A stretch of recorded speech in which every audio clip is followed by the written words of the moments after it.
Oh my, hello. I have absolutely no idea if this is working or not.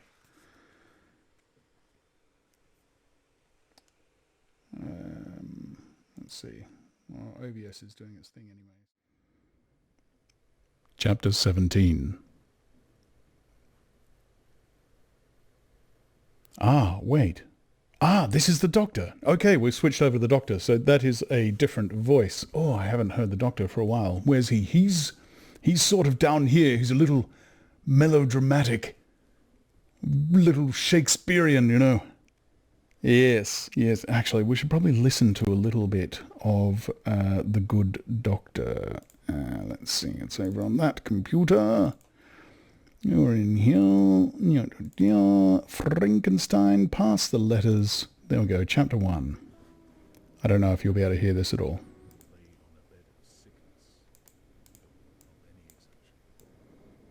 His daughter attended him with the greatest tenderness, but she saw with despair that there I think it... sky. I continued walking in this manner for some time. Yes, there he is. Okay, we've got him. All right. So, there we are. The being finished speaking and fixed his looks upon me. Oh, there you go. I just had a little eye twitch there. It was, in fact, looks, but I thought that's quite a ridiculous sentence. I bet it's look, and I've misread it. But no. Just a little bit archaic. Okay, once more. The being finished speaking and fixed his looks upon me in the expectation of a reply, but I was bewildered, perplexed, and unable to arrange my ideas sufficiently to understand the full extent of his proposition.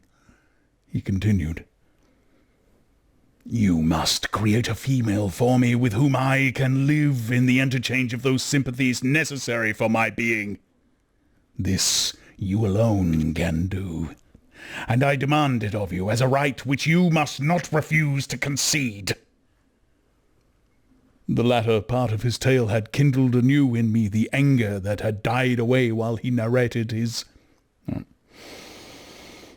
The latter part of his tale had kindled anew in me the anger that had died away while he narrated his peaceful life among the cottagers, and as he said this, I could no longer suppress the rage that burned within me. "I do refuse it," I replied, "and no torture shall ever extort her consent from me. You may render me the most miserable of men, but you shall never make me base in my own eyes. Shall I create another like yourself, whose joint wickedness might desolate the world? Begone! I have answered you. You may torture me, but I will never consent." "You are in the wrong," replied the fiend. "And instead of threatening, I am content to reason with you. I am malicious because I am miserable."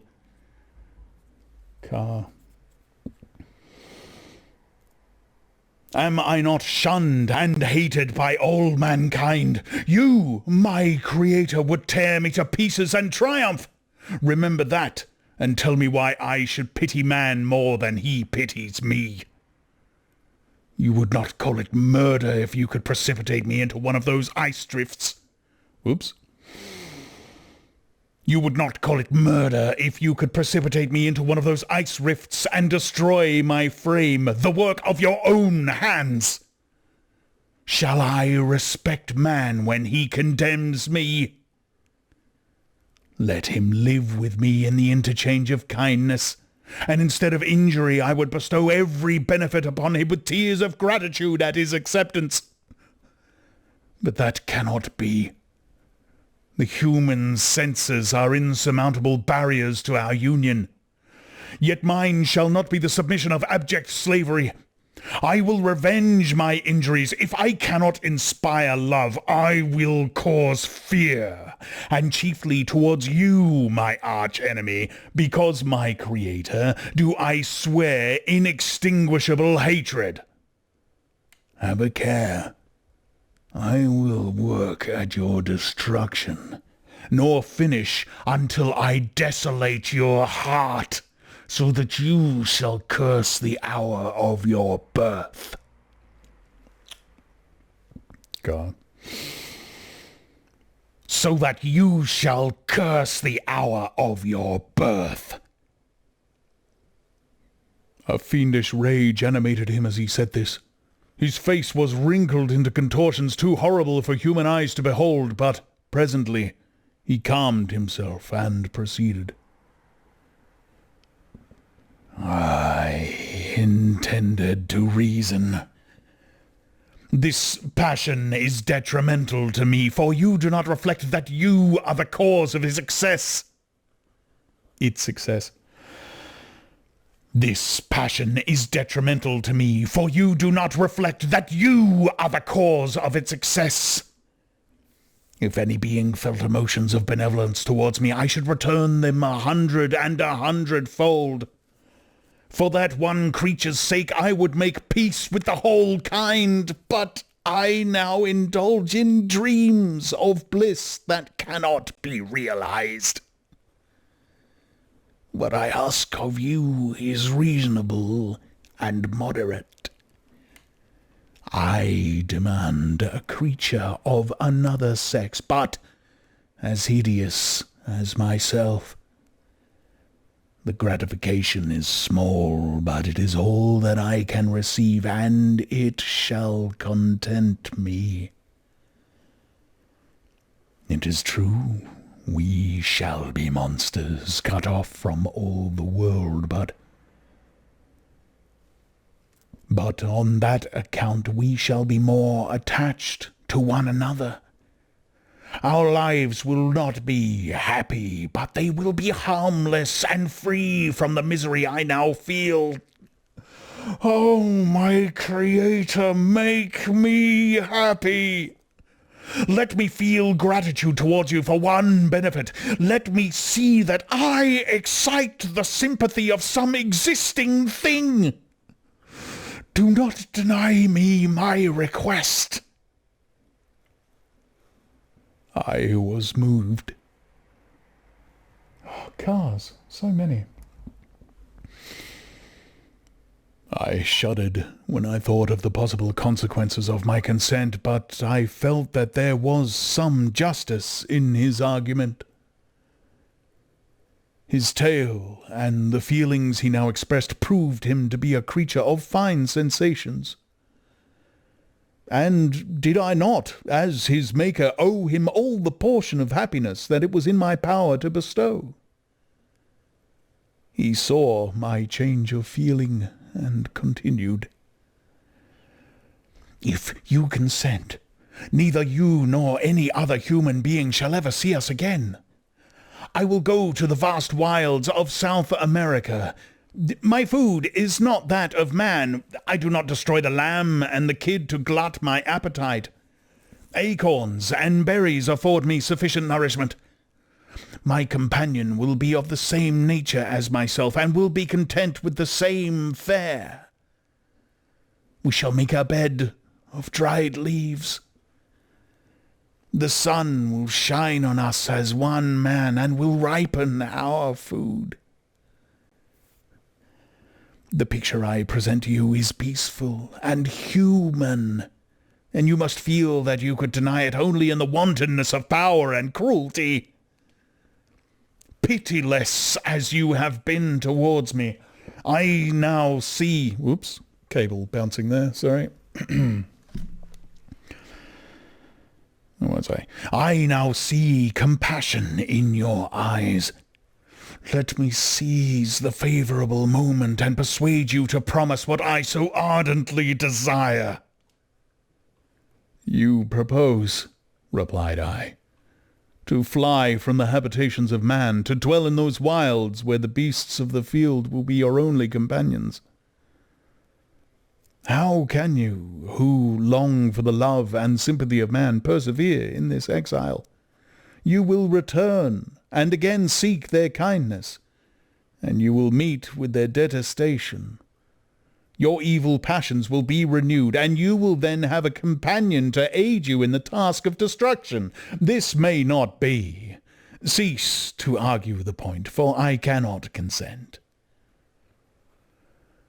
How inconsistent are your feelings? But a moment ago you were moved by my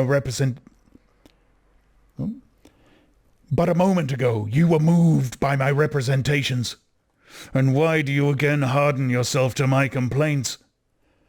I swear to you, by the earth which I inhabit, and by you that made me, that with the companion you bestow I will quit the neighborhood of man, and dwell, as it may chance, in the most savage of places. My evil passions will have fled, for I shall meet with sympathy. My life will flow quietly away, and in my dying moments I shall not curse my Maker. His words had a strange effect upon me. I compassionated him, and sometimes felt a wish to console him, but when I looked upon him, when I saw the filthy mass that moved and talked, my heart sickened, and my feelings were altered to those of horror and hatred. I tried to stifle these sensations. I thought that as I could not sympathize with him, I had no right to withhold from him the small portion of happiness which was yet in my power to bestow. I thought that as I could not sympathize with him, I had no right to withhold from him the small portion of happiness which was yet in my power to bestow. You swear, I said, to be harmless. Karakin. But have you not already shown a degree of malice that should reasonably make me distrust you? May not even this be a feint that will increase your triumph by affording a wider scope for your revenge? How is this? I must not be trifled with, and I demand an answer. If I have no ties and no affections, hatred and vice must be my portion. The love of another will destroy the cause of my crimes, and I shall become a thing of whose existence everyone will be ignorant. My vices are the children of a forced solitude that I abhor, and my virtues will necessarily arise when I live in communion with an equal. I shall feel the affections of a sensitive being and become linked to the chain of existence and events from which I am now excluded. You've probably noticed that the timing is a little weird when I'm talking. It's because this isn't a performance. Obviously, if I was doing this on stage, it would be very different.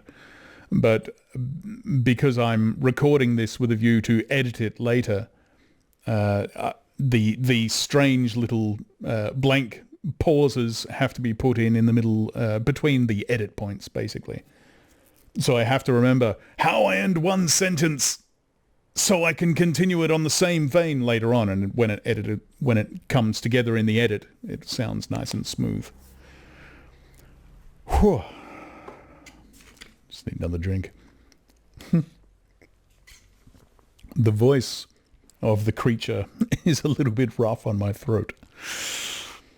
Anyway.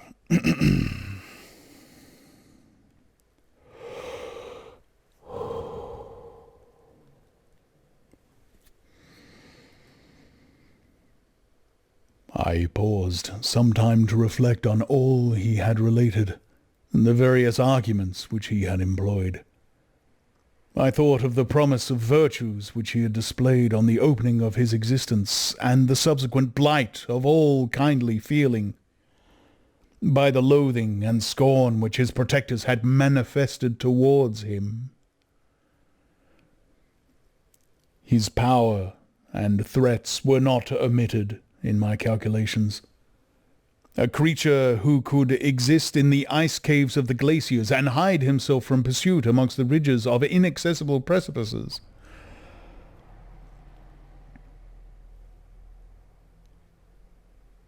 and hide himself from pursuit amongst the ridges of inaccessible precipices was a being possessing faculties it would be vain to cope with.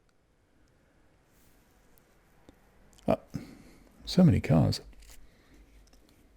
After a long pause of reflection, I concluded that the justice due both him and my fellow creatures demanded of me that I should comply with his request. Turning to him, therefore, I said, "I consent to your demand, on the solemn oath to quit Europe forever, and every other place in the neighborhood of man, as soon as I shall deliver into your hands a female who will accompany you in your exile." "I swear," he cried. No, needs more of a break. "I swear," he cried. He cried, "by the sun and by the blue sky of heaven, and by the fire of love that burns in my heart, that if you grant my prayer, while they exist, you shall never behold me again. Depart to your home and commence your labors. I shall watch their progress with unutterable anxiety, and fear not, but that when you are ready, I shall appear." Saying this, he suddenly quitted me, fearful, perhaps, of any change in my sentiments. I saw him descend the mountain with greater speed than the flight of an eagle, and quickly lost among the undulations of the sea of ice. His tale had occupied the whole day, and the sun was upon the verge of the horizon when he departed. I knew that I ought to hasten my descent towards the valley, as I should soon be encompassed in darkness, but my heart was heavy, and my steps slow. The labor of winding among the little paths of the mountain and fixing my feet firmly as I advanced perplexed me, occupied as I was by the emotions which the occurrences of the day had produced. Night was far advanced when I came to the halfway resting place and seated myself beside the fountain. The stars shone at intervals as the clouds passed from over them. The dark pines rose before me, and every here and there a broken tree lay on the ground. It was a scene of wonderful solemnity, and stirred strange thoughts within me. I wept bitterly, and clasped my hands in agony. I exclaimed, "O stars and clouds and winds, ye are all about to mock me. If ye really pity me, crush sensation and memory. Let me become as naught. But if not, depart, depart, and leave me in darkness." These were wild and miserable thoughts, but I cannot describe to you how the eternal twinkling of the stars weighed upon me, and how I listened to every blast of wind as if it were a dull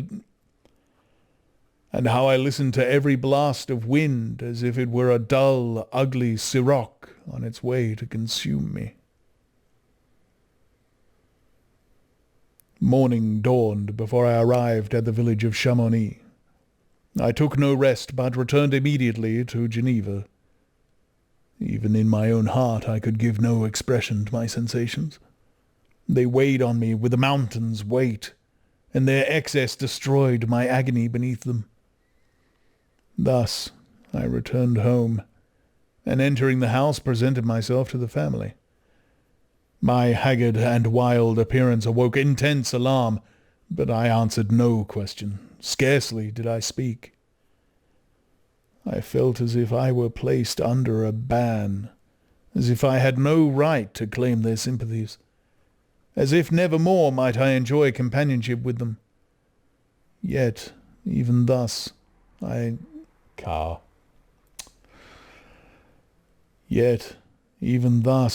loved them to adoration, and to save them I resolved to dedicate myself to my most abhorred task.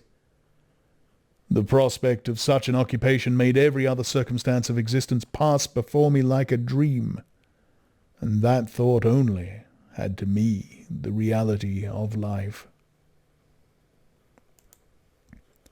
Well, there you go. Very short. 20 minutes. There you go. Normally they take about half an hour to record, about a week to edit, and that cuts them down to about half their size. If we have a look at the length of the chapters of Frankenstein, 23 minutes, that was a very long chapter. 12 minutes, that was about this long. 15 minutes, that was about 30 minutes originally. They cut down to about half. But there we go. That's what the recording looks like. And then if you're particularly interested right now, you can have a look, scrolling down the bottom of my page. The SP Audiobooks 2 has all my behind-the-scenes videos, and it's got some editing videos there that shows you some of the nonsense I have to go through to clean up these terrible, terrible recordings, mostly because I don't have a studio, so it's not silent. I have to delete all the background noises, cars driving past and all that sort of thing. But also, my errors, and you heard, this chapter actually went fairly smoothly. There's usually a lot more errors than that. But yeah, we get through it. And then after all that's done, of course, I can put out the no SFX version right away, but I don't. I wait until they can go out together. I take them into another program here and lay on all the sound effects, Camtasia. It's a horrible program. I really hate it. But the only reason I actually use it is that I can visually see where along here all the sound effects are going. You see, that would have been, the actual recording of the last chapter, and here's all the scenes, the different sound effects and whatnot laid on there, and it's useful to be able to see where they are, rather than just cutting and pasting and mixing and whatnot in a pure sound software. So there you go. Thanks for coming along and having a look at this, my first YouTube stream. I hope it worked. And you haven't just been watching a silent screen from all this. I can't see any chat or anything. Hello there. I don't know if that's working at all. I hope you can see that as well. Anyway, yeah, thanks for coming. And yeah, hopefully this will be out next week. Wonderful. Thanks. Bye-bye.